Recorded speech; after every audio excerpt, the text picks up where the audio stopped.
Live from Studio 133, you're listening to the Evening Sports Podcast, powered by Spreaker.com.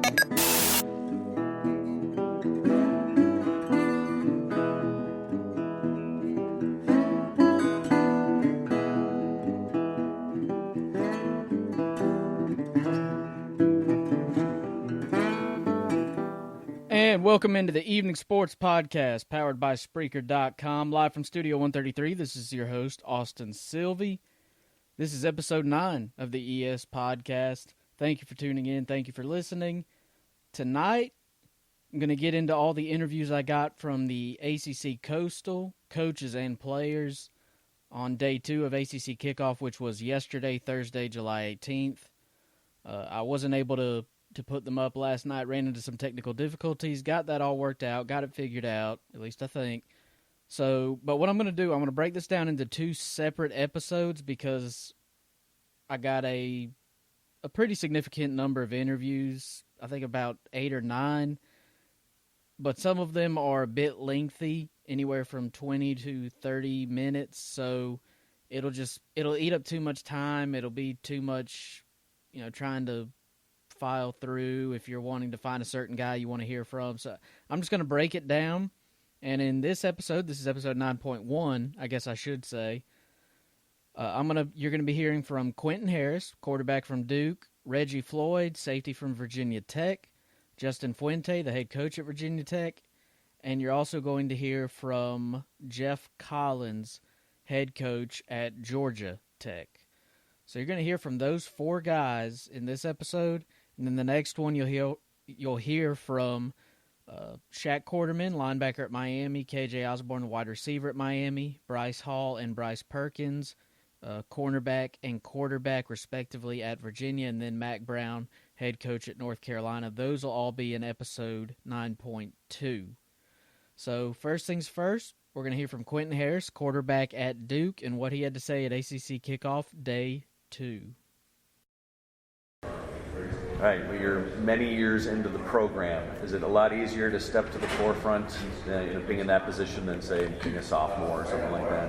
I think it definitely has its advantages, having been in the system for a while now. I think, you kind of have a feel for how things need to be run. You've seen a successful example, in front of you with a couple of guys, with Thomas Sirk and then Daniel Jones. So I think, it definitely has prepared me just to kind of know what's expected of me, how to kind of prepare as a starting quarterback of Duke, and just kind of how to lead the team. I've seen, great leaders in front of me, and, just kind of hopefully will continue to walk in their footsteps and just kind of pick up on the things that they've taught me over my time. How much of the development is as a player and as a physical being, in the weight room versus the mental part of it?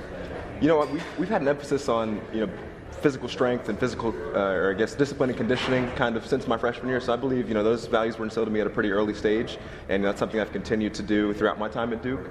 I think there's definitely emphasis on that. But I would say, the bigger thing for me is just trying to take another leap mentally this year. I think, a lot of my focus this offseason has been getting on the same page as my receivers, whether that's watching film with them or, just explaining, this is what I saw on tape. I think you maybe can, run your route to 14 yards instead of 12 or something like that, so it would time up better, or you can cut your split by a yard or 2. Those type of things. So I think, physically it's been there, and I continue to place an emphasis on that, but definitely want to take the next step mentally so we kind of operate as a smooth oiled machine. We all take it for granted that Cut is a great coach to play for if you're a quarterback, probably for other positions too. Right. Specifically, how has it manifested with you? Like, how do you see him as a coach? How has he specifically helped you? He has a wealth of knowledge. I think that's the first thing you have to acknowledge and respect and appreciate. I think his attention to detail is something that's really kind of helped me take the next step. Just the little things about footwork, about aligning to your target, where to kind of go for a certain read on a certain play. Just his attention to detail and just things that you really wouldn't think of naturally, kind of. And then once you're kind of around him for this time now, you kind of start to think like him. And I think that's something that's been really valuable for me. To see Daniel taken so early in the draft, how does that help the Duke brand? Yeah, I think it's great. Anytime you have a high draft pick, it's great for the program. But definitely couldn't happen to a better guy, better representation of our program. Daniel's a great guy. He was actually back on campus last few weeks training with him, so I had enjoyed kind of like old times, working out with him, throwing to our receivers. But definitely very happy for him and wish him nothing but the best with the Giants. To be side by side with him, what did you take away from him, and how did he help you be a better player? Mm-hmm. Yeah, Daniel and I are very close. We came in the same year together, so we've been with each other for the last 4 years essentially. But I think the big thing I just kind of took from him is just really his approach to preparing each week, and then also he was very helpful for me when I made my first start at Baylor last year. Just kind of about what he was seeing and how he would view things or what decisions he would make. He's essentially like another coach on the sideline that I could communicate with. So he was very valuable with me, just kind of preparing throughout that entire week and just kind of knowing what to look for, and even just simple things about kind of what you're feeling. I asked him how he felt before he made his first start all those years ago, and just kind of sharing those things with him, I think just was very helpful, and kind of knowing somebody else who was in your same shoes, or I was going to be in his shoes, had the same experiences, so it gives you more confidence. You mentioned getting to start last year while he was hurt. Is there a difference between starting and being the starter? I believe so. I think starting quarterback, you definitely have it's more indefinite. You have to string together multiple games, and you kind of have to prepare week in, week out. But that's something I felt pretty prepared to do. It's something I've done my entire time as the backup quarterback. You just had to kind of keep that starter mentality, make sure you're ready to play each and every week. But I think there's a little bit of a difference now. Knowing you're the guy and knowing that you got to prepare each week and you have to be on top of your game. Otherwise, you give the opponent a chance to kind of take advantage of you there. So definitely, I think a difference between starting and starter. You're easing into the season. How important is it to have an easy first opponent like Alabama? We've worked very hard the last few years to be in a position that we are, and to be invited to the Chick-fil-A kickoff game against Alabama. So obviously we're playing a great program that's kind of dominated college football for the last few years. But we're very excited at the opportunity and the challenge to play them. We're just really kind of taking it day by day, rep by rep, just really focusing on Duke right now, building our rapport, making sure we're on the same page, kind of so that we can play to the best of our abilities come August 31st. And you kind of anticipated my next question maybe. So, like, specific to Alabama, that game's been on the schedule for a little bit now. Right. So you've known it's coming, but that preparation specific to them hasn't even started yet. It's definitely, I think, had some preliminary stages that started in that sense, but, right now I think our focus is on just being Duke and kind of working, with each other and just kind of getting to the point where we feel very comfortable operating with one another so we can operate to the best of our abilities. How was this offseason different for you, knowing that you are the starter versus, getting a start? What did you do anything different, and how was it different just kind of mentally? Yeah, I mean, definitely, you're the starter heading into it, so it's a little bit different mentally. I think the biggest thing is really just kind of taking leadership and ownership of the off-season throwing sessions. It's something I've always attended and, occasionally would lead as well. Daniel wasn't there for whatever reason. But that's kind of the biggest thing, is just taking on that leadership role with all the skilled players and, scripting plays and practice when we go, do offensive team drills and things like that. So that's kind of been the biggest adjustment, I would say, from year to year, just kind of taking more of a leadership role with organizing team activities. Correct me if I'm wrong, but you committed before Daniel Jones. And then a lot of days, quarterbacks are quick to transfer when they see someone's ahead of them. Mm-hmm. Talk about how you handled him coming in after you and clearly establishing himself and still staying here at Duke this whole time. Right. I mean, I think competition is something you should never shy away from. So, the fact that, I had another quarterback in my class, just, I think, brought the best in each other. So I think, that was a great experience with him, gained a lifelong friend in him. And as far as just kind of forgetting the last part of your question there, just talking about... Quarterbacks are quick to transfer these days. Quick to transfer, yeah, yes, sir. So, I think for me, my decision wasn't solely based off of football. It was based off of the program, the culture of the program, and also the academic setting. Duke was someplace I knew I wanted to be just because of the combination of athletics and academics. It's a world-class education while playing in a great conference like the ACC. So that was, it became kind of an intuitive choice for me at that point when I was making my decision. And, just because there's competition in my position group doesn't mean, I was willing to to leave under just because I wasn't getting playing time. It's something I, hopefully earned now, and, looking forward to the challenge of, kind of being the starting quarterback next season. That was Quentin Harris, quarterback at Duke. Next up, we have Reggie Floyd, safety at Virginia Tech, a guy who is looking to really make a big push and a big name for him, or a bigger name for himself this season. Obviously, he had a really, really good year last year, Virginia Tech, and they dealt with a lot of injuries last year, so he's looking to help get Virginia Tech back to a better brand of football.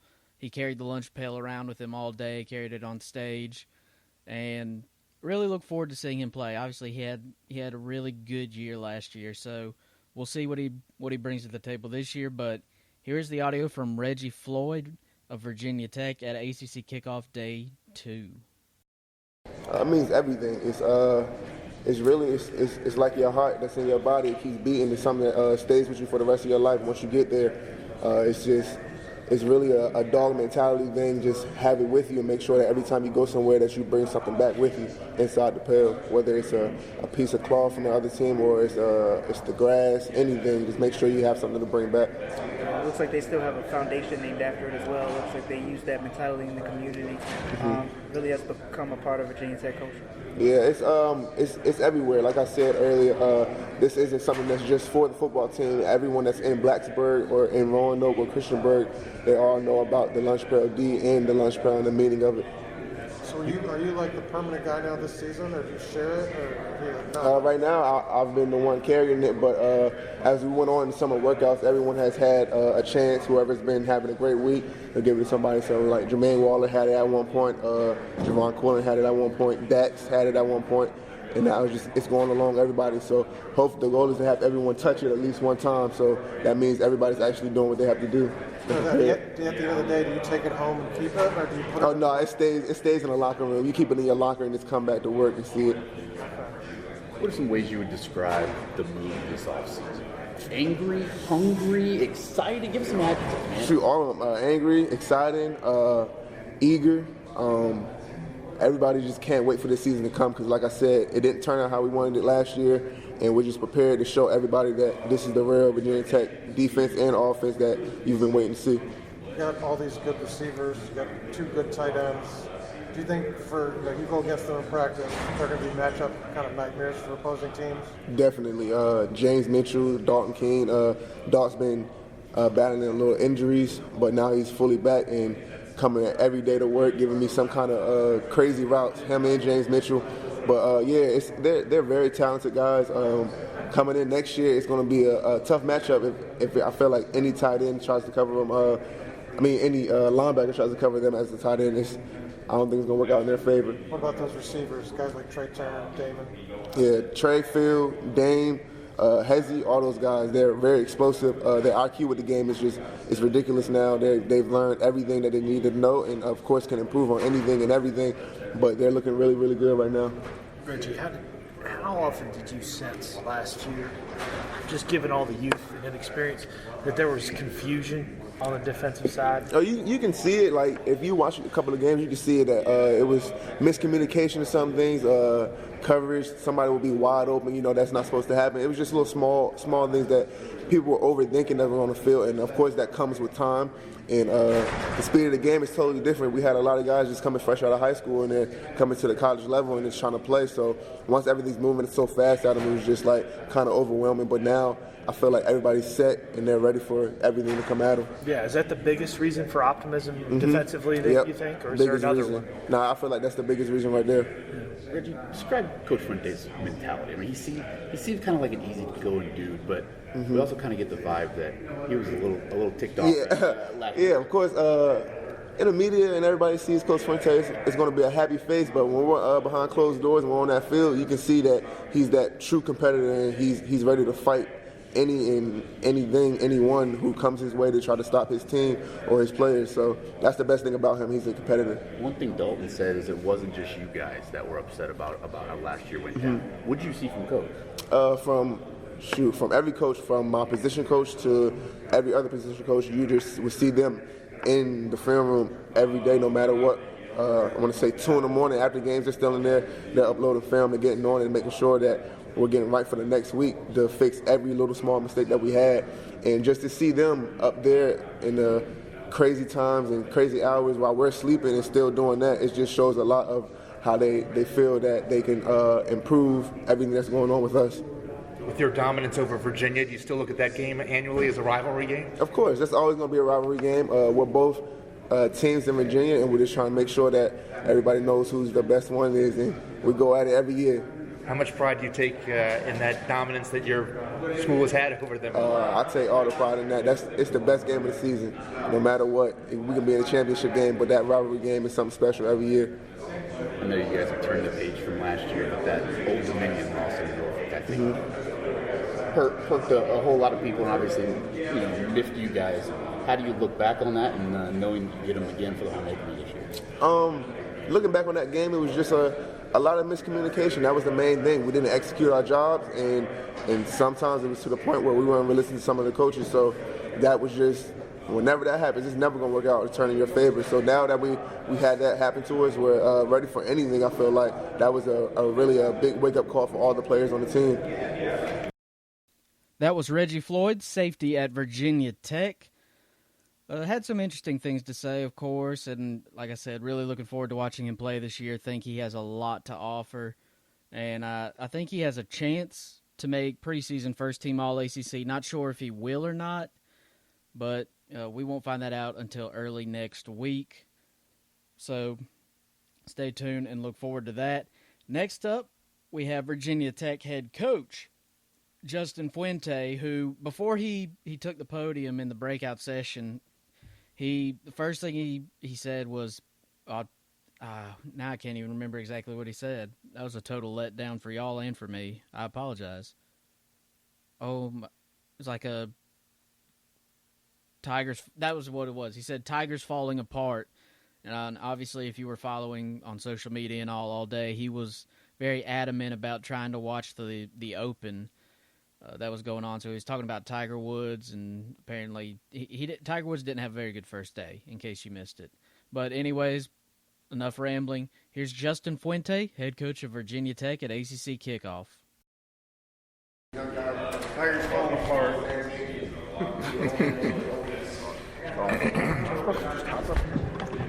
Oh, there's the stairs. Thanks a lot, Jersey. Nice job. I was going to say it's only 12:23. You want to wait till 12:30? Oh, let's just rip the Band-Aid off. That was just for Teal. I don't mean to take away from Reggie and them. You want me to wait? Reggie and... All right, what's shaking?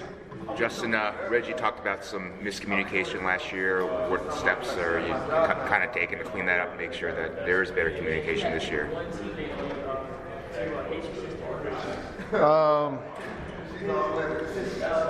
I don't know.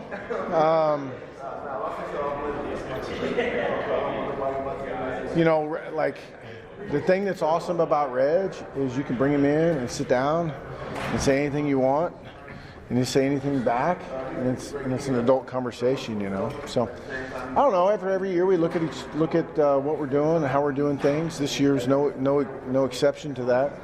I know this. I've enjoyed our guys. I've enjoyed being around them. Enjoy how they work. I think they enjoy each other, maybe more than a year ago. That doesn't mean you're going to win any games, but it certainly makes life better. What do you make of the Coastal this year? Just looking around, and the Atlantic's a little more decided usually, but looking at the Coastal right now, what do you think? Oh, I don't know. I haven't messed with it. Probably about the same as y'all. I don't know what's going to happen. I've spent my off season worried about Virginia Tech and the direction we're headed and what we're doing. So it should be interesting to watch. I know there's some really good players in the league across the board, so it should be fun. Coach, I know you always talk about you guys taking the next step. Considering the younger guys got more experience now, what are the expectations from you and your staff? Well, just because you got experience, y'all know this, doesn't mean that you're going to be any better. You've got to take those experiences and learn from them and continue to diligently work to improve. So, across the board, I'm looking forward to seeing we've got competition at different places maybe we've never had. We've got about, I'd say maybe off the top of my head, 4 DBs that haven't played much, either redshirted or were injured, that I'm anxious to get back out there and see them go compete a little bit. We've got some competition amongst our skill guys on offense to see what personnel groups will actually be in out there, because I'm not sure. So I think at this time of year, I'm just excited to see, on August 2nd, everybody together. Your entire team.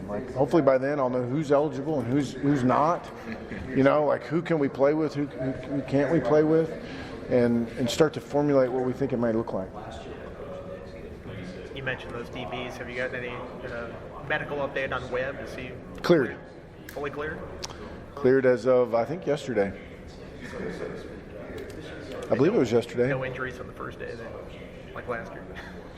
Well, surely we've had all the bad luck we can have with that. I can't tell you the resiliency that young man's shown. I mean, the first time, I believe it was the second day of summer workouts. He came out the first day and just smashed the workout. And then the next day in warm-ups, it happened. The next time, it was the day he was to be cleared, if I'm not mistaken. It happened again in a similar activity, just like warming up. So, not everybody could have handled that. I know it takes a special person, and you don't want your players to ever have to go through those things, but if there's anybody that can handle it, it's him. Justin, Dalton observed as he looked at some tape on offense last year that there were many instances where there were maybe even as many as a handful of guys, quote, not finishing plays. How did that manifest itself? What do you think the cause was, and how did you then address it? Well, and it's really not any different on either side of the ball, but there's a level of execution and 11 people doing their job. I feel like defensive coaches may disagree with me, but if you don't have all 11 executing, then you have no chance on offense. Maybe on defense you can hide a guy or something like that, but that level of execution on a consistent basis is hard to achieve. And then you got to have a difference maker. That when it's a tie, that guy makes the play, and you get to keep drives alive or score touchdowns. So, we've had a huge emphasis on team plays away from the ball. I think we've got to get back to that unselfish mentality, that taking pride in those team plays that don't get written up in the newspaper, don't get talked about on the evening news, but really genuinely affect the game. And when we've been at our best, we've had a group that's taken pride in those plays, and we've got to do a better job as coaches emphasizing them, and the players have to do a great job of kind of accepting that and making it a big deal. Plays such as perimeter blocking from a wide out, or sure, yes, that's doing your job plus something, dominating your man, or a play away from the ball, or all the little things that actually. Taking great pride in somebody else's success through doing the dirty work. You were in the spring. You were missing some bodies running back, and Deshaun was in and out for chunks. Terrius obviously wasn't there, and you got a couple of guys coming in that are interesting to say the least. Obviously with Keyshawn, and I guess if Taj is not 100%, which I assume it probably is. Is that one of those spots where you're most intrigued to see where guys have either improved or declined, and maybe one of the most open spots that you have? Yeah, well, Deshaun's been productive when he's been healthy. Jalen's gone through his first off season, which is kind of weird. He's a junior, and it's his first off season, and he's done a great job mentally and emotionally and physically preparing for this upcoming season. I've been really happy with that. Terrius is coming off an injury. He was carving out a niche for us when he got hurt. So we'll see how he responds to that. And then we've got some young guys that we'll see how they do. It'll be anxious to see. Cole will be back there, on our team doing football full time this fall. And then Caleb Stewart is another one that, worked hard in the spring and hopefully finishes up a great summer and gives us a chance. So in short, yeah, there is some inquisitiveness from us to see what it looks like when we get out there and see if the young guys can contribute or how it's going to work out. Dalton said it was almost like you tried to take all the responsibility for last season, knowing that so much went on the players and the other guys. How did last year impact you, and how much did you wear it? All of it. It's my job. I get it. You know, and I've said this before, I don't mean to bore you all with it, but it's really twofold. Like, it wasn't good enough. We know that. We can blame it on anything we want. Everybody knows what it is. The bottom line is that doesn't matter. We have a job to do. We have a level of expectation that we're supposed to live up to. In the same breath, there's a lot of things to be really proud of.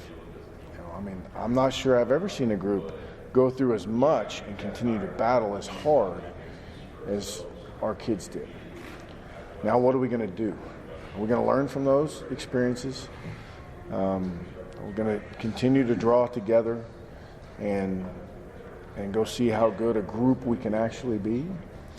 I think that's where we're headed, and I like that. But it's my responsibility. I understand that, and I welcome that. And you know, that's the way the cookie crumbles. Justin, you guys performed so well in the opener last year. You got a similar, ACC road game here. What went right in the preparation for that game, and what can you use from that experience maybe to remind these guys of how good they can be? Well, I like our preparation model. Like, I'm not a braggart, but I like where we're at in terms of our philosophy and how we prepare through fall camp. I like that. It's the same way we've done it for a long time, and through how we handle our walkthroughs and how we handle our practice, I think we do a good job of having our guys both prepared and fresh by the time the first game rolls around. So as a result, we've had success in the first games. That doesn't mean we'll have success this year. It's a whole new year, a whole new spin of the roulette wheel. But I like our plan for handling the first game. So we will have a tremendous opponent that came into our house and beat us last year, that will be physical and well coached and tough, and we got to play them at their place at 4:00.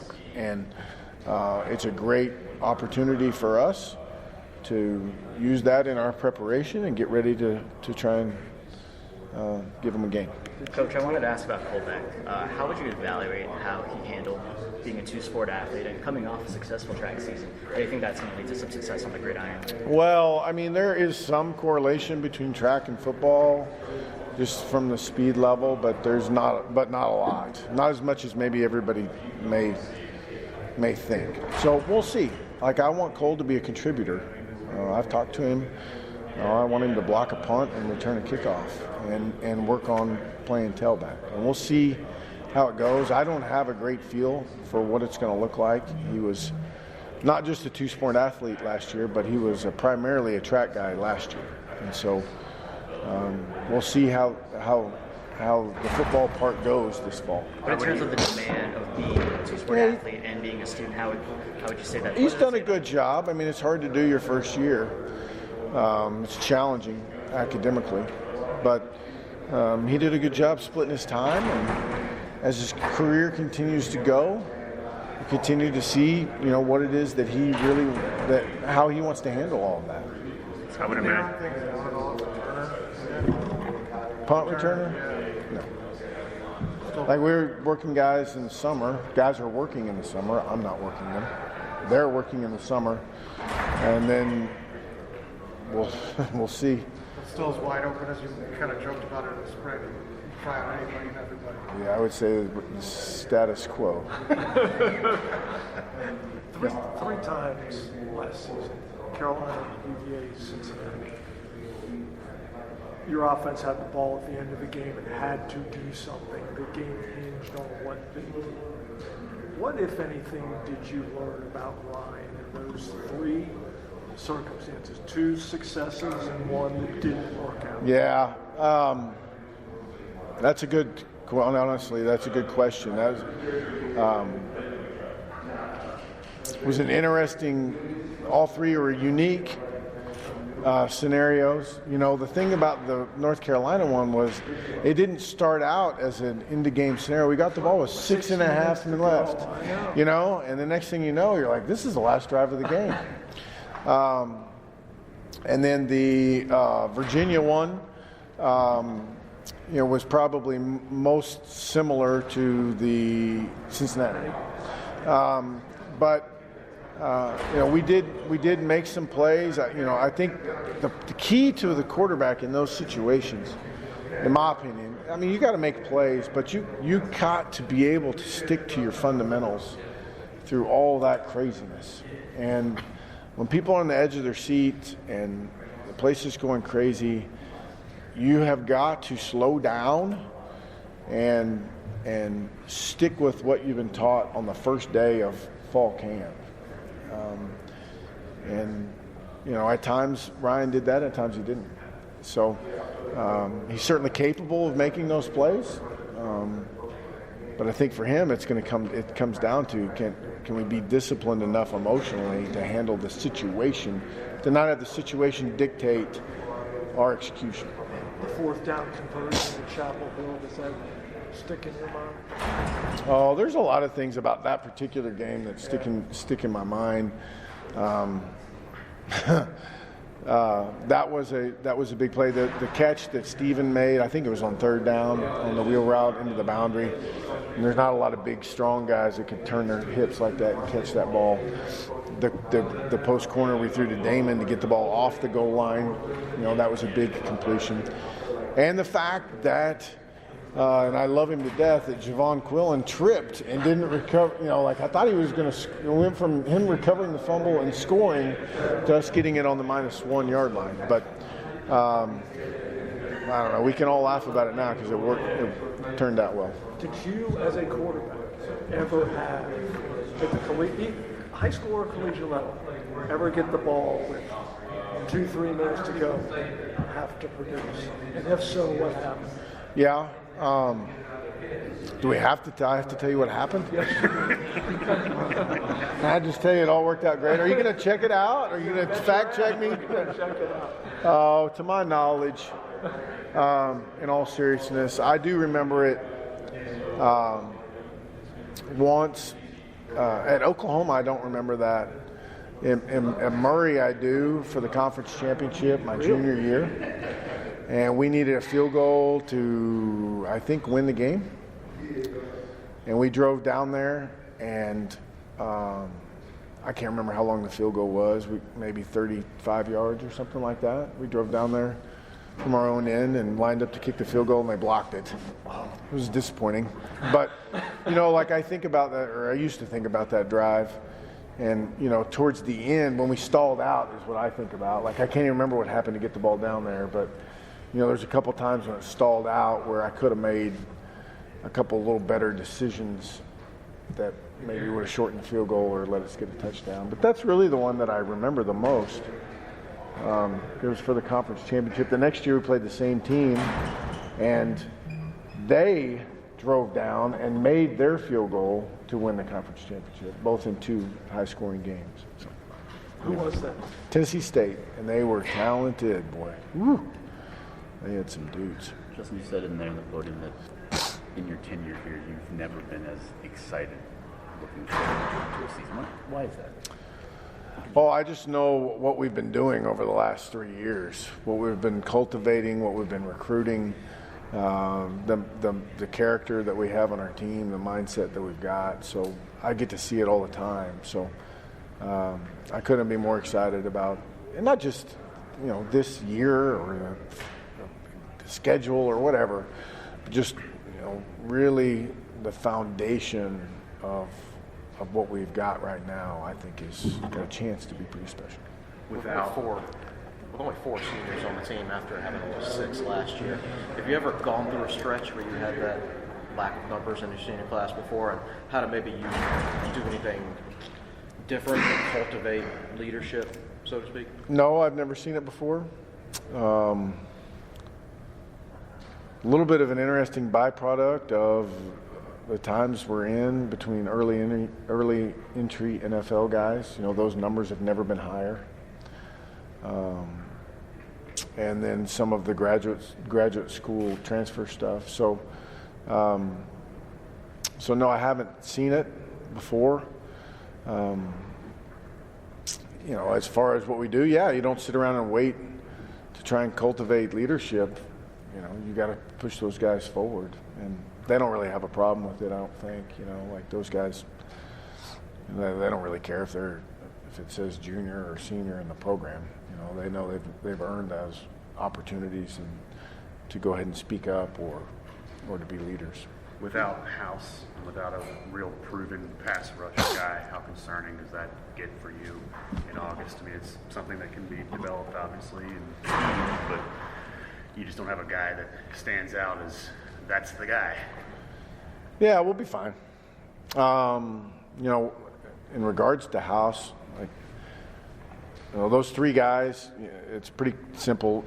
Jimmy medically, had a stomach issue that was not good, so he's medical. Xavier's graduated and is going to go get a job like the rest of us. And House, I don't know how that's all going to play out, quite honestly. We're providing him every level of support that we can. I think you all, especially those of you that are around our program, know some of the things that he's been through. So we're there to support him through all those things. I don't know what football will be or how that'll all work out. I just can't see the future. So in regards to just rushing the passer, I do like the way some of our young guys have come forward. It would be nice to develop that. Taiwan Garbett is starting to come into his own in that role. Emmanuel Belmar is continued. He's kind of a bigger, more physical guy for us, but he's continuing to come there. And then we'll have to have some play from some young guys. We'll have to have some other guys continue to step up at that position to help us out. Justin, cultivating leadership. Reggie said he thought he had some time to kind of develop into a leader, and then all of a sudden everybody was going. Yeah, the spotlight was on him. How did he handle that, and what have you seen from him kind of maturity kind of quickly to kind of grab that role? He's been that way for a couple of years now. Yeah, he's done a good job with it. I think, at the times that I or his position coaches wanted more from him, I think he's been open to listening to that and how to go about it and continue to learn how to do it. He's got credibility, with the players because he's played well. He is about Virginia Tech and about Virginia Tech football. He does have obviously some talent and has been a good player, and he's a good worker. He enjoys, I don't know if he enjoys it, but he embraces the grind of trying to improve, and kids like that. So it's been fun for me to watch him grow into that role, maybe be thrust into that role before he really wanted to be in that role, and now embrace it. That was Justin Fuente, head coach at Virginia Tech at ACC Kickoff Day 2. Last but not least, for episode 9-1, Geoff Collins, head coach at Georgia Tech, taking over for Paul Johnson. This was one of my favorite interviews of the two-day event up in Charlotte. Geoff Collins, just a real outgoing, energetic guy, embodies what energy is. He's just nonstop.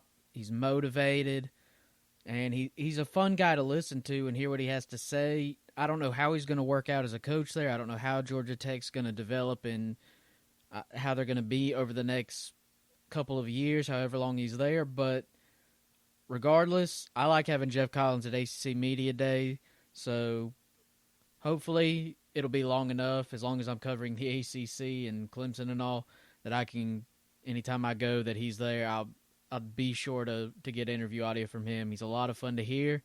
So last but not least, like I said, for episode 9-1, Geoff Collins, head coach, Georgia Tech. Hey, how are you? Doing great. Always with the Waffle House cup. I'm thirsty. I like it. I carry the Coke product somehow. Okay. Questions for Coach Collins? I'll start it out if you don't mind. You just kind of make it a little bit of a fun question. You take the job at Georgia Tech, and your first game isn't against Tilapia State or whoever. It's in Death Valley against the defending champs, Sure. Thursday night, what were your first thoughts when you heard that or saw that? I mean, it's exciting. Anytime you can play such a high-profile game against a great team, it gives you narrows your focus a little bit more throughout the off season, throughout winter conditioning, and even throughout the summer. To know you're going against a program that has such great coaches, such great players, in a great environment. So it's exciting. Does it help you, get the guys down there maybe a little bit more to know that, hey, we're getting a test right off the bat. That you've got to be really good that first week rather than maybe a lesser opponent that wouldn't capture their attention? No, I mean, I think the way we're setting up our culture and setting up our mindset, every single thing that we do in our organization matters. Every practice matters. Every workout matters. You have to bring your A game to every single thing that you do in the classroom and tutoring sessions. So that is the mindset and the culture that we're building. So that regardless of who the opponent is, regardless of what the scoreboard is, you have to do your very best every single day, every single moment, and that is the mindset that we're trying to create at Georgia Tech right now. You mentioned at the podium that you guys have done some experimenting a little bit, like in the spring. Yep. Like when you're trying to make a pretty big scheme change in that regard, I know you say you're not going to be scheme-driven, player-driven, but when you're getting out of that scheme, can you kind of give me some examples of some things you were trying to do to figure out what you had to work with? 100%. So, obviously I had to find tight ends. Externally, we signed 2 tight ends. One was a grad transfer, one was a high school recruit. But then we had to still fill that position, whether it be the Y or the H. And, Tyler Cooksey transitioned from playing a career as a linebacker to now playing tight end for us. So things like that, what can other guys do? And it goes back to the last 2 years. Our starting 3 technique played tight end in short yardage goal line situations. Our starting nose guard played fullback in short yardage goal line situations. So it's inherent in our DNA that the position flexibility piece is there. And one of the biggest reasons is my job as the head football coach is provide these guys with life after football and prepare them for life after football. Well, almost every young man that's in every college locker room, their aspirations are to go and play at the next level. And our guys are no different. Well, at the next level, the more position flexibility you have, the more that you can do special teams-wise, offensively, defensively, and even different positions offensively and defensively. You add more value to a limited NFL roster. So that has been proven. The guys that we've produced the last 2 years that have gone on and made teams, made rosters, because they can play a different position, because they can do a really good job on special teams. So that's what we're in the process of doing right now. When you're doing a transition and you're trying to figure out, again, what you have to work with, it's going to take some time to get the players that fit what you want to do exactly right. So how much of an evolution is that going to be? Like this year, for example, it's going to be kind of an in-between? Or I don't look at it like that. How that works? Not really. So these are the guys that we have. These are the guys that we inherited. There are some of them that we actively recruited and brought into the organization. They are our players, and we have to make sure that they have success individually to help us have success collectively, and that is our primary focus every single day. Is there a certain number of tight ends that we want to have? Yes. Is there a certain number of safeties versus corners? Yes. But this is what we have right now, and as we recruit and manage the roster toward that end, this is where we are, and we're going to embrace it, and we're going to put our players in the absolute best position possible. Mac Brown was saying earlier that the 5 years he was out in coaching, he watched a lot of different coaches, and he said a lot of them are just miserable, and they're not having fun. Right. You don't seem like a guy that fits that category at all. What is so much fun about this job for you? I mean, I get paid every day to talk football and coach football and be around great kids like David Curry and Jalen Camp. I mean, it's awesome. I'm having an absolute blast doing what I do. So I'm having fun with it. I've got a great staff that affords me the opportunity to set the vision that we have for Georgia Tech football, and they take it and run with it within their own personalities and make Georgia Tech football the special place that it's supposed to be. Has Lee officially moved to defense? So it kind of goes back to the whole position flexibility thing. We were trying different guys out. So every day during spring ball, the guys, the people who don't follow us every day during spring ball, there'd be an offensive lineman go play defensive tackle because we're really thin along the defensive front. So we had to find guys that could play D-line. and we would just cycle guys. And I thought Hazel did a really good job at that position. He's still going to be going to offensive line meetings as well. The way we're able to do our position flexibility philosophy, everything in our organization is called the same thing. So if we run a certain blitz out of a certain front, well, our offensive coaches call that blitz and call that front exactly the same thing. So when Hazel comes over, whether he played center or guard the day before, he knows when we call this defense, this guy is going to do this. Well, now when he goes over to the other side, it's not new memorization or new learning. So his look is slightly different. yes. Yeah. So, do you have any idea how many players you have switched positions since spring? Say it again. Do you have any idea, like a count of how many players you've moved positions, or is it just they're going all over? Not really. I saw somebody said something the other day about how it's listed in the depth chart in the media guide, but it's whatever. Tech's always had a reputation for fine academics. Yes. What kinds of things are you implementing to maintain that continual rise, because it has risen over time? Absolutely. So every Thursday at 1 o'clock, I have a meeting with every single person in our academic staff, and we talk about every single player on our roster, from our senior quarterback to our walk-on corner that's a freshman. Every player in our organization, we talk about their academics, every class that they have, every exam that they have coming up, every paper that they have coming up, every grade that they've gotten. And then we share that information with every member of our staff so they can hold our team accountable and our players accountable, because that's very important to us to maintain those standards. And the Georgia Tech degree is one of the top 4 degrees in Power 5 football, so we want to make sure these young men that are in our program, in our care, are realizing the degree from Georgia Tech. Geoff, is that just take the temple book, right, and just kind of bring it over and same binder, and I've done that before on this move here, and it's going to, or you have to kind of modify things to fit the vision. Now, I think every job is different, and what a lot of coaches get caught up in is here's the cookie cutter that we're going to use, and they do not have flexibility within the programs and within the players and what is important to the fan base or to the institution.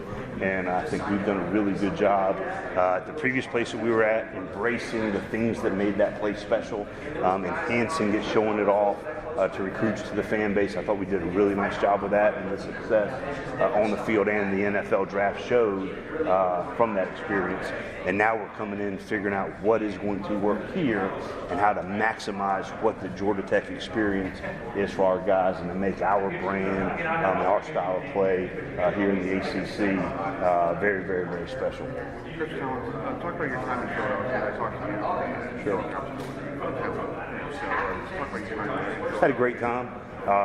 Love the area, love the players, and I think anybody that's followed me for any time of my coaching career can see my genuine love and affection for my players, and that is true. Mark was there for the last 2 years and saw the relationships that we built with the guys, and they still mean a lot to me to this day, and grateful for the experience that I had there, and love the culture, love those players, and I wish them all the best in the world. How much talent is the academic area? Do you feel like being even extra diligent, being careful with those evaluations? Well, that's inherent to who we are anyway, but yes.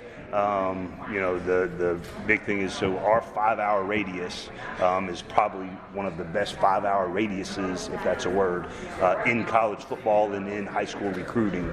And we're blessed to be downtown Atlanta, right in the middle of it. 11 of the last 13 national championships have come within 5 hours of Atlanta.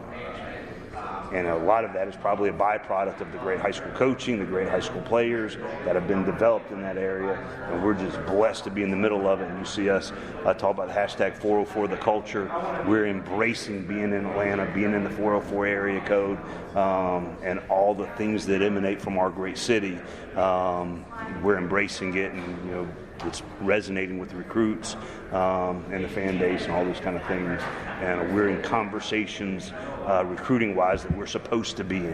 When kids list their top 5 or their top 15, the schools that Georgia Tech is being mentioned with are the right schools to be nationally relevant, and that's the plan, and that's what we're gonna do. Geoff, when you got the job, your athletic director acknowledged that you guys are probably in the toughest piece of real estate in the country. Right. Great smack between Yep. Clemson and Georgia. Yep. How do you factor that into your job, and what's your approach given that situation? Yeah, so I mean, the biggest thing in our program is competition, and one of the biggest things in competition as a coach that you get to do is in the recruiting area.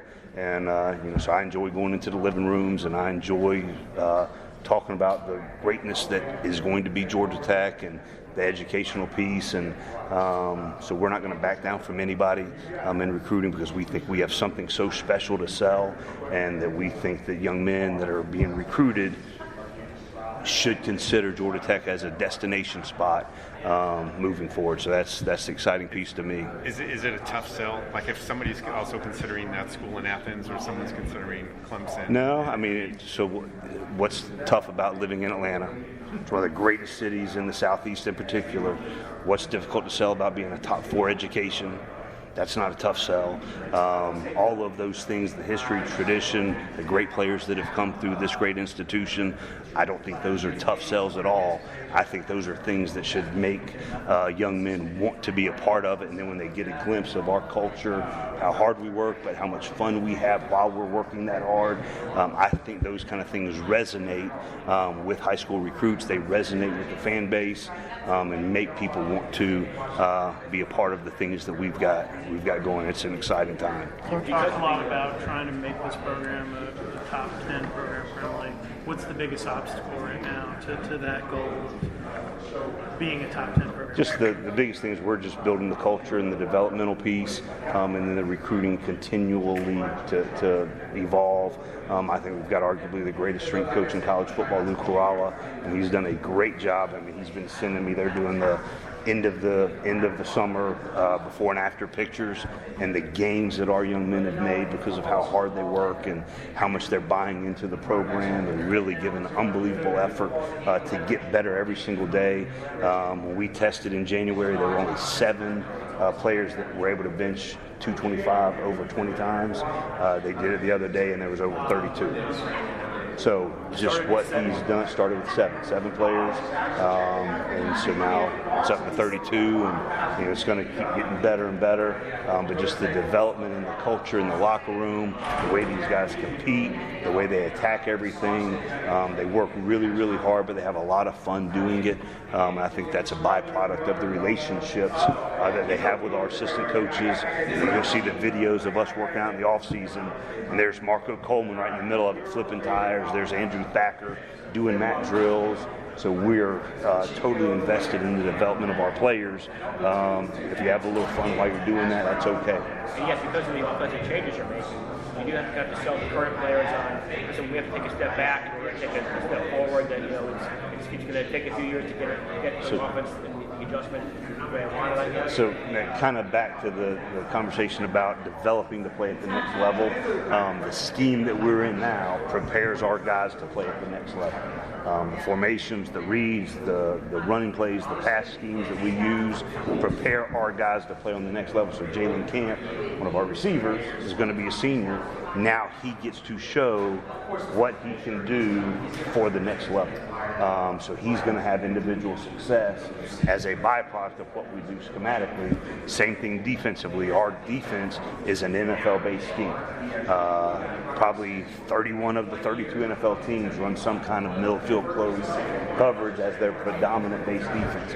That's what we do. So we're preparing our guys every single day to develop to play at the next level. We play press coverage every single play just like they do at the next level. We're very multiple.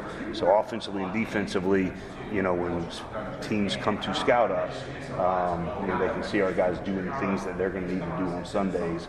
So our guys will have individual success. That individual success will lead to team success. And then we just got to keep developing every day, schematically, fundamentally, to be able to do that. So we inherited a system where our offensive linemen, 80% of their weight was on their front hands. for 11 years. There's nothing wrong with that, but now we're developing into a system where 60% of their weight's on their instep, just like they do at the next level.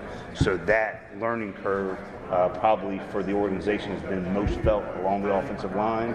That's why we hired Brent Key, who's arguably the best offensive line coach in the country, to come back to his home at Georgia Tech to coach our offensive line, and he's done a masterful job with those guys. So really exciting. In that same vein of building a national championship program, what do you hope to take? I mean, are you excited to play Clemson in week 1 as your first game? Yes, I'm excited to do everything that I do. So I'm excited to be back with our team when they report in 2 Tuesdays. I'm excited for that first practice. I'm excited just to run out of the tunnel with my guys that I've seen them develop from December until now. The expectation from the outside world is not very high.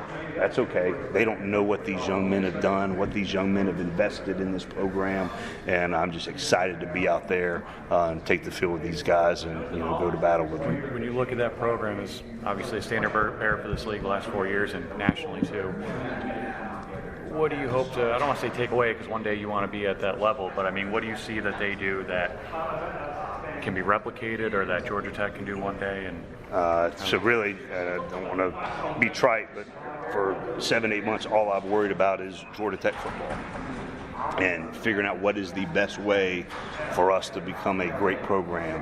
And, so there's a lot of things that we're doing internally that are changing the culture, changing the brand. So my entire focus has been on that. And then we'll worry about the opponents, come those first 2 weeks of school as we get ready for game planning. Can I get your impressions of the transfer system the way it is right now with the portal and the waiver system? Sure. You had a lot of movement coming and going, a little bit comparatively. I was adding up the number.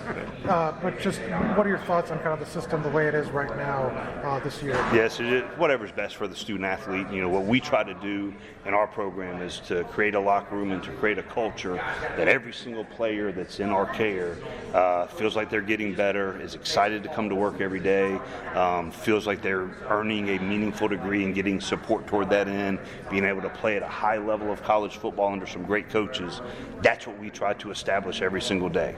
If there's any young man that's in our organization that doesn't feel that way, then we want to help them explore and expand their possibilities because we want everybody in our organization to be successful. However that looks, that is our goal and that is our care. And then if there's people at other institutions that decide I'm not being successful as I think I should be, well, now with this current system, they have the right to explore those possibilities. So whatever's best for the student athlete is what I'm for. So. Do you have an update on Clayton Nezzer? I don't. Do you know what the time? I don't. I'm anxious to hear as well. So Lucas Johnson, didn't get to play last year, obviously because of injury. But how has he progressed, and how does he look, and how healthy is he really since you've gotten there? Yeah, he was limited a little bit in some of the off-season workouts, but I don't think he missed a single rep of the spring ball, and has done a great job all summer in the workout. So excited about his development. Tobias Oliver, excited about him. James Graham didn't play last year, but he showed flashes in the spring of being able to be a dynamic player for us. So, and then we signed a freshman, Jordan Yates, who is the 7A Player of the Year, won a state championship for Milton High School. So, excited about that room. Dave Patton-Ode does a great job with quarterbacks, does a great job as an offensive coordinator. So just excited about that room as a whole. And, one of the things that, worried about not worried, but when we took the job, the question mark was, well, how well do they throw? And we got out there that first day of spring ball and actually got to see them throw during the spring, and for 15 practices, the body of work they put together in their improvement and development. I was really pleased with that group. It seemed like James earned his 4 back. Is he eligible to play? Still working, still got some things to do. I hope so. Geoff, in the spring you did away with the 2-deep concept to try to get more guys prepared to get on the field. When the season starts and that first kickoff comes about, coming out of the spring, do you have a good idea or a better idea of who those 11 guys are going to try it out on the field? Mark, do you want to answer? Mark's covered me for the last 2 years, so it's so they're either above the line or they're not. So what we will do, though, Once preseason practice is over, that Monday, the first day of school, we'll probably release the above-the-line depth chart. And then the way we've done it in the past, whatever last game that was played, if any of those young men played on the very first play, they'll be listed in bold. Does not denote starter, does not denote anything. But we try to have as many guys above the line as possible, because if we can have 8 DBs, 10 DBs that are above the line and they can rotate in and play at a high level, we're probably going to be a pretty good secondary.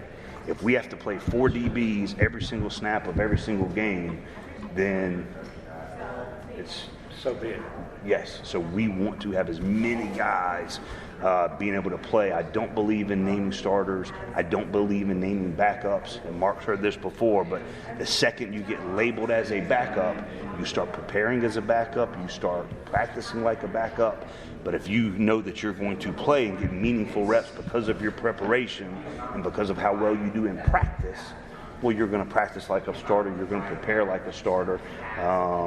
And I think it's served us well the last 2 years, and it served the players well, most importantly. So we'll continue to do that. And it just so happens the ATL little acronym plays well here in Atlanta, so we're going to keep that going. Yeah, Geoff, coming up as a player at high school, did you have dreams of playing at Tech? Or did Tech? I did. I still remember. I can't remember who the DB coach was, but every Saturday morning, about 7:30, he would call me and talk to me and recruit me. But at the end of the day, I ended up having to walk on at Western Carolina University, so the numbers game. So, but ended up walking on there, being a 3-year starter, earning a scholarship. Right. But yeah, it's always been a dream to be here, and now I'm here and excited about it. Would you have made it at Tech as a player with your talents? I have no idea. I know I'd have given great effort. I'd have had great energy. I'd have had a great attitude, and I would have attacked everything I did, and I would have competed. I know that for sure. Well, did you have someone teach you this? Enthusiasm is a natural gift, of course, but did you have someone that actually showed you the power of what enthusiasm can do? I don't know that. I don't know if there's other coaches. No, so I've been blessed to be around some great coaches. George O'Leary, I worked for him for 5 years. Nick Saban, I worked for him. Dan Mullen, I was with him at Mississippi State when we were the #1 team in the country for 10 weeks. I was with Jim McElwain. So I've been blessed to be around some great coaches. Mario Cristobal was the head coach at FIU. I've been blessed to be around some great coaches and learn a lot of things from a lot of really good, respected people on how to do things. But my last 2 years at the University of Florida, Jim McElwain showed me that you can learn all of these things, but you have to be true to yourself when you're in that position. Because if I came here and tried to be George O'Leary Part 2, I don't know how genuine that would be. But I can take all those great lessons that I learned from him for 5 years, apply them through my personality. Same thing with Coach Saban and the other guys that I've worked for. The lessons that I've learned, and now filter it through my personality and my belief system, and it seems to have worked out pretty good. And we're going to keep exploring better ways to do it. I was talking to these guys about the lake trip that y'all took this summer. Yeah. Can you kind of walk me through that trip and what it was like for you guys? Yeah, so we went for a staff retreat, a senior retreat, leadership retreat for 2 days up in the North Georgia mountains. Took 17 guys. I think we took 12 seniors and 500 underclassmen, and just went up there and bonded. And Derek Moore, who's our team chaplain, Luke Corrala, our head strength coach, and we had systematic activities planned to bond, to share life stories, to share experiences, and to have some fun as well. But it was a great event. We had done it the previous 2 years that I was the head coach, and it was very impactful. But we kind of revamped it this year, and I thought we took it to a whole nother level, and it was really special. Yeah, I knew Coach Corrala, he made the comment, I think, on Twitter that it was the most empowering trip he'd ever been on. It was awesome. Did you feel the same way? 1,000%. Yeah. And it was, kind of the last 2 years, it was kind of a residual of what had been done previously at the place we were at. And it was really good, but how did it fit who we are and the things that we need to accomplish in a short amount of time to make the most impact on our program? And I think we did that. and the lessons that these guys learned have brought back to the locker room and the last couple of weeks of off-season conditioning, and it's been really good. Do you think it was a pivotal moment for this? I think so. And there's just certain things that happened, and commitments that were made without getting too much into the weeds. But it was a special time. But every single day, as we're building the culture, there's new experiences that have never happened here before. That we're having to experience together to take another step, and those steps are going to have to be taken a lot until we get the culture established, and this is the process that we go through to be great. So, but the guys are awesome. You mentioned the culture. Is the buy-in? You got the buy-in? It's unbelievable. You have to ask the players that, but it's been amazing how bought in they are and how they attack everything, and I've been really happy with them. Can you remember the last time you were bored or had trouble working up any sort of motivation about anything? Right now, maybe? What are we on? We're on hour 8 right now? Yeah. I'm blessed to do what I do, and, again, surrounded by great people. We all have days when we sit there and it's like, I'm just going to sit. I don't feel like doing anything. Well, I'll chill now. I'll throw on Stranger Things and watch 7 episodes in a row. I'll do that. So, if that's what you're talking about, yes. Yeah. So watched season 3 of Stranger Things a couple weeks ago, July 4th when it came out. Then I hadn't watched season 1 and 2, so I've gone back, and so brought my daughter to sleep, pop on about a couple episodes of Stranger Things, and then they get you because the last 30 seconds are unbelievable, and then you got to hit next episode, and then you're stuck for another 50 minutes. So those things do happen. Okay, yes. But in general, getting motivated for that's a zero issue, and for whatever reason, it never has been. So even as a kid. Yeah, even as a kid. So I did triathlons when I was a little guy, and ran and tried to stay busy all the time. So I think it was, if truth be told, was my way of getting out of having a part-time job. So if I would go do some activity or go work out, well, he's working out, he's training for something, so we'll let him off the hook, or I'll go mow the lawn and they'll leave me alone for a little bit. So if we're really peeking behind the curtain, that's probably a little bit of the truth. So another entertainment-based question here then. Okay. Are you really that big a Star Wars nerd? I am. So my dad, my biological father, who's since passed, would check me out of school the first time it would be shown in Atlanta for the first 3. So New Hope, Empire Strikes Back, Return of the Jedi. I was actively removed from an academic environment to go see the first run of Star Wars. Yes, that's facts. What is it about that? So I think that's special. That those kind of memories are special.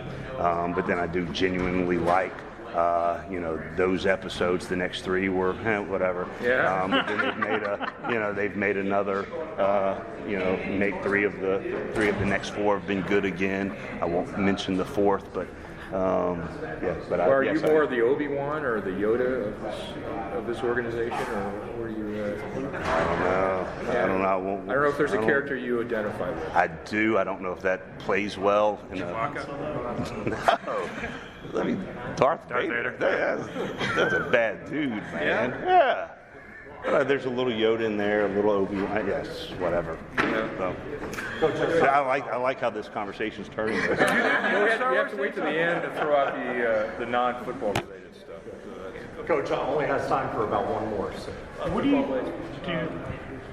We'll get these 2. Go ahead. Whether it's quarterback or something else, what do you, as you go into August camp, I guess, what do you still need to learn about this team or figure out about this team and get things ready for the opener there? I think it's just the constant development every single day. I mean, every day is a new experience. They're getting better at something every single day, but just the development, the quarterback development of the offensive line, all of those things, because in reality we've only had 15 practices together. So another, I think 24, 25 that we'll get before we play the opener are going to be invaluable experiences. What is your approach for the redshirt? Will we get 4 games with guys? Is it mop-up time? Is it trying to get quality reps? Does it depend on the player? Kind of what's your... You kind of answered the question for yourself. When a guy's ready to play, we're going to play them. If they're not ready to play, we won't play them. But we are a developmental program, and every single Sunday night or Monday night. We play Sunday night football or Monday night football, so the guys that are not above the line are still out there scrimmaging in season to get better, so we're trying to develop them at every single rep. We don't use cards in our organization, so a lot of times you'll see GAs holding up cards to explain the play. There are 0 cards in a Georgia Tech practice. Our scout team players are playing our defense. Our scout team offensive players are playing our offense, just relative to what the opponent we're playing, how much they do, whatever it is. But there's constant terminology being used of our guys throughout their development. Yes, Mr. Curry. You just ruined my question. Anyway, so Coach Collins, what's your opinion on senior linebacker David Curry? He's really good, and the way you can kind of tell that I have a high opinion of him is he's wearing a single-digit jersey. That was Georgia Tech head coach Geoff Collins. Obviously, a very energetic guy. Motivation, like he said, is a 0 issue, never has been, according to him. And I think he exudes that. And you see it, you hear it, you feel it when he walks into the room. He's just a guy with a smile.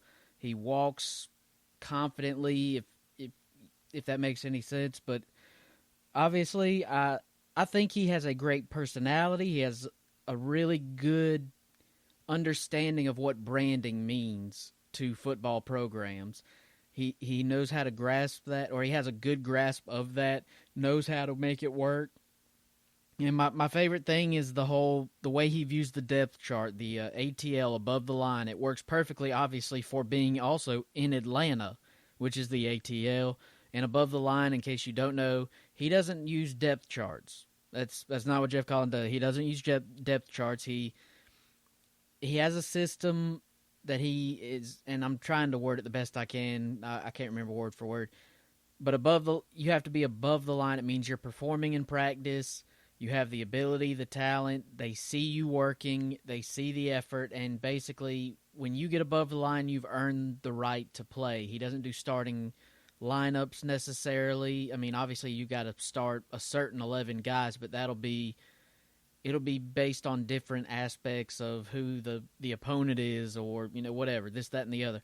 But he does things different. But I think he has a good grasp on how to get the Atlanta fan base, the Georgia Tech fan base, to buy back into this program. Now, obviously, I don't know how it'll translate into wins, losses in year one. I wouldn't assume it's going to be the easiest transition, or I don't assume it will turn into a, Coastal Division title or anything like that. Maybe not even by year two, but I think if he continues going on the track he has laid down, which I have no reason to think he would deviate from it, I do think by year 3 and 4 and so on, as long as he's there, that Georgia Tech will become a competitive program again, and will be doing it in a way that is more appealing aesthetically, if you will, to the fan base and to the people watching and to recruits. And like he mentioned it's not hard to recruit to Atlanta. It shouldn't be. It's a hotbed for talent. And like he said, there's the 5-hour radius in Atlanta for recruiting, which means whatever way you drive in a circle, 5 hours, the recruiting, it's a recruiting hotbed. Maybe the hottest in the country, or it's probably top 3 at least. I mean, because you've got all of Georgia, which is one of the most talent-rich states in the country. You're close to Florida, you're close to Alabama, you're close to South Carolina, North Carolina, where you can recruit all these areas that are full of talent. You should be able to recruit to Atlanta. And now with this new style of play, branding, all that, you're one of the top schools academically. I do think in time Georgia Tech will become competitive again, and it'll be a funner, if you will, brand of football. That's it for episode 9-1. We're going to cut it off, and in the next episode, 9-2, you're going to hear from Shaq Quarterman, KJ Osborne, Bryce Perkins, Bryce Hall, and Mac Brown. All the audio we got from them at ACC Kickoff this week. So stay tuned for that. This has been the Evening Sports Podcast. I want my chips with the dip.